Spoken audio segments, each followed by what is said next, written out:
തീവ്ര വോട്ടർ പട്ടിക പരിഷ്കരണത്തിനെതിരെ ഐകകണ്ഠ്യേന പ്രമേയം പാസാക്കി കേരള നിയമസഭ. വളഞ്ഞ വഴിയിലൂടെ പൗരത്വ രജിസ്റ്റർ തയ്യാറാക്കാനാണ് നീക്കമെന്നതാണ് പ്രമേയത്തിന്റെ കാതൽ. വോട്ടർ പട്ടിക പരിഷ്കരണത്തിൽ നിന്ന് കേന്ദ്ര തെരഞ്ഞെടുപ്പ് കമ്മീഷൻ പിന്തിരിയണമെന്നും നിയമസഭ പാസാക്കിയ പ്രമേയം ആവശ്യപ്പെടുന്നു.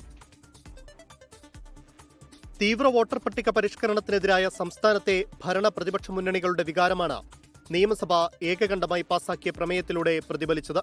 ദേശീയ തലത്തിൽ രാഹുൽ ഗാന്ധി ഉന്നയിക്കുന്ന വിഷയമായതിനാൽ എതിർപ്പൊന്നും കൂടാതെ പ്രതിപക്ഷം പ്രമേയത്തോട് യോജിച്ചു. വോട്ടർ പട്ടികയിൽ നിന്ന് യുക്തിരഹിതമായ ഒഴിവാക്കലാണ് ബീഹാറിൽ നടന്നത്. അതേ രീതിയാണ് ദേശീയാടിസ്ഥാനത്തിൽ തെരഞ്ഞെടുപ്പ് കമ്മീഷൻ ലക്ഷ്യമിടുന്നതെന്ന സംശയമുണ്ട്.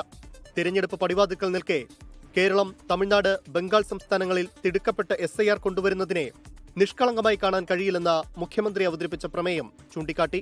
പൗരത്വത്തെ മതാധിഷ്ഠിതമാക്കുന്ന പൗരത്വ ഭേദഗതി നിയമത്തെ ഒടിതട്ടിയെടുക്കാനുള്ള ശ്രമം നടത്തുന്നവർ SIR-നെ എങ്ങനെയാണ് ഉപയോഗിക്കുകയെന്നത് ജനാധിപത്യം നേരിടുന്ന വെല്ലുവിളിയാണെന്നും പ്രമേയത്തിൽ പറയുന്നുണ്ട്. ബീഹാർ SIR പ്രക്രിയയുടെ ഭരണഘടനാ സാധുത സുപ്രീം കോടതിയുടെ പരിഗണനയിലിരിക്കെ തന്നെ തെരഞ്ഞെടുപ്പ് പടിവാതിൽക്ക് നിൽക്കുന്ന കേരളം, തമിഴ്നാട്, പശ്ചിമ ബംഗാൾ എന്നീ സംസ്ഥാനങ്ങളിൽ കൂടി തിടുക്കപ്പെട്ട് ഇതേ പ്രക്രിയ കൊണ്ടുവരുന്നതിനെ നിഷ്കളങ്കമായി കാണാൻ കഴിയില്ല.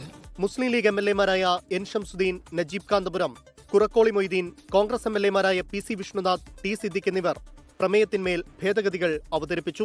ഈ നാലാമത്തെ ഖണ്ഡികയിലെ വോട്ടറാവൂ എന്ന് നിഷ്കർഷയുണ്ട് എന്നതിന് ശേഷം വോട്ടറാകുന്നതിനായി സമർപ്പിക്കേണ്ട അനുബന്ധ രേഖകളിൽ റേഷൻ കാർഡ് പോലും ഉൾപ്പെടുത്തിയിട്ടില്ല എന്നത് ചേർക്കണം എന്നതാണ് എന്റെ അമെൻഡ്മെന്റ്.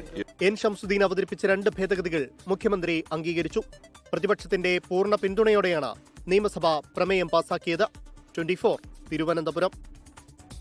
ലോകത്തെവിടെയായാലും ഏത് സമയത്തും 24 വാർത്തകളും ഓഗ്മെന്റഡ് റിയാലിറ്റി പാക്കേജുകളും എക്സ്പ്ലെയിനറുകളും വിശദമായി കാണാൻ ഞങ്ങളുടെ YouTube ചാനൽ നിങ്ങൾക്ക് സബ്സ്ക്രൈബ് ചെയ്യാം.